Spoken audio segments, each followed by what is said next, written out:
స్తోత్రం యేసయ్యా. ప్రియమైన దేవుని బిడ్డలారా, క్రీస్తు నామములో మీ అందరికీ సమాధానము కలుగునుగాక. ఆమేన్. ప్రతి దినము దేవుని వాగ్దానము అని ఆత్మీయ చక్కటి కార్యక్రమంలో మిమ్మల్ని ప్రేమపూర్వకంగా ఆహ్వానిస్తూ ఉన్నాను. దేవుని బిడ్డలారా, ఎలా ఉన్నారు? బాగున్నారా? ఉదయాన్నే లేచారా? ప్రార్థన చేసుకున్నారా? వాక్యాన్ని చదువుకున్నారా? ఎందుకంటే దినములు గతించిపోతూ ఉన్నాయి. మరొక 4 దినాల్లో ఈ నెల కూడా గతించిపోయి దేవుని కృపను బట్టి 8వ నెలలో మనం అడుగు పెట్టబోతూ ఉన్నాం. అయితే ఎందుకంటే దినాలు అలా గడిచిపోతున్నాయి, గతించిపోతున్నాయి. నిన్నటి దినము ఈ రోజు రాదు, ఈ రోజు దినము రేపటి దినము రాదు. గనుక ప్రతి ఒక్కరూ ఈ దినము దేవునితో ఎంత గడపగలవు, ఎంత ఆరాధించగలవు, ఎంత స్తుతించగలిగావు, వాక్యానుసారంగా నడవగలిగావా, జీవించవలేదు, నిన్ను నీవు వాళ్ళు పరిశీలించుకోగలిగితే మరి దేవుని కృపను బట్టి నీకు క్షేమము సమాధానము అని ప్రకటిస్తూ ప్రతి దినము దేవుని వాగ్దానం అని ఆత్మీయ చక్కటి కార్యక్రమంలో వాగ్దానాన్ని చదువుతున్నాను. కీర్తన గ్రంథము 107వ అధ్యాయము 9వ వచనం.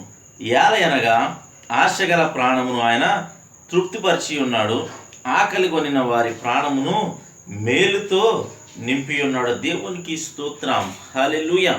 చక్కటి వాగ్దానం ద్వారా ఒకవేళ వాగ్దానం ద్వారా దేవుడు నీతో మాట్లాడుతున్నాడు అని నువ్వు నమ్మగలిగితే ఆమేన్ చెప్పు. ఎందుకంటే ఒకవేళ నీకు ఆశ అంటూ ఉంటే ఇక్కడ దేవుని వాక్యం అదే సెలవిస్తుంది, ఎవరైతే ఆశ కలిగి ఉంటారో వారి ప్రాణాన్ని మరి మేలుతో ఆయన తృప్తిపరుస్తానని వాగ్దానం చేస్తున్నాడు. కనుక ఈ దినము ఒకవేళ నీవు దేవుని సన్నిధిన ఉండాలని నువ్వు ఆశ కలిగి ఉంటే, ఒకవేళ దేవుడు నీ జీవితంలో ఉండాలని ఆశ కలిగి ఉంటే, దేవుడు ఒకరి నిన్ను దర్శించాలని నువ్వు ఆశ కలిగి ఉంటే ఆయన నిన్ను తృప్తిపరచబోతున్నాడు, నిన్ను దర్శించబోతున్నాడు అని వాగ్దానం చేస్తున్నాడు. కనుక అలాగే నీవు దినము ఒకవేళ లేమిలో ఉంటే, బాధలో ఉంటే, శోధనలో, ఇరుకులు, ఇబ్బందుల్లో ఉంటే, ఈ దినం నీ పరిస్థితి దయనీయంగా ఉంటే దేవుడు నిన్ను ఏం చేస్తున్నాడంటే మేలుతో నింపబోతున్నాను వాగ్దానం చేస్తున్నాడు. కనుక నీ వ్యాధి, బాధలు, శోధనలు బట్టి మీరు కృంగిపోవద్దు, మరి నిస్పృహకు గురి కావద్దు. దేవుల్లో బలం పొందుకోండి. ఈ లేమి నా ఆశీర్వాద కొరమే, ఈ బలహీనత నా బలము కొరకే, మరి ఈ శోధనలు, శ్రమలు నా ఘనత కొరకే అని ఒకవేళ నువ్వు నమ్మగలిగితే ప్రియమైన దేవుని బిడ్డలారా, దేవుడి వాగ్దానం నీ జీవితంలో నెరవేర్చబోతున్నాడు, నిన్ను దర్శించబోతున్నాడు అని తెలియచేస్తూ దేవుడి మాటలు దీవించునుగాక.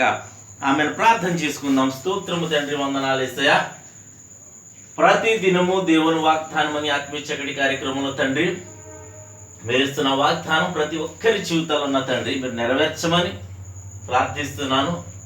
రోగులుంటే స్వస్థపరచమని ప్రార్థిస్తున్నాను. అలాగే ప్రభా, ఆశగల ప్రాణమును నువ్వు తృప్తిపరుస్తానని వాగ్దానం చేస్తున్నావు. అలాగే ఆకలి కొని ఉంటే ప్రభా నేను మేలుతో నింపుతానని వాగ్దానం చేస్తున్నావు.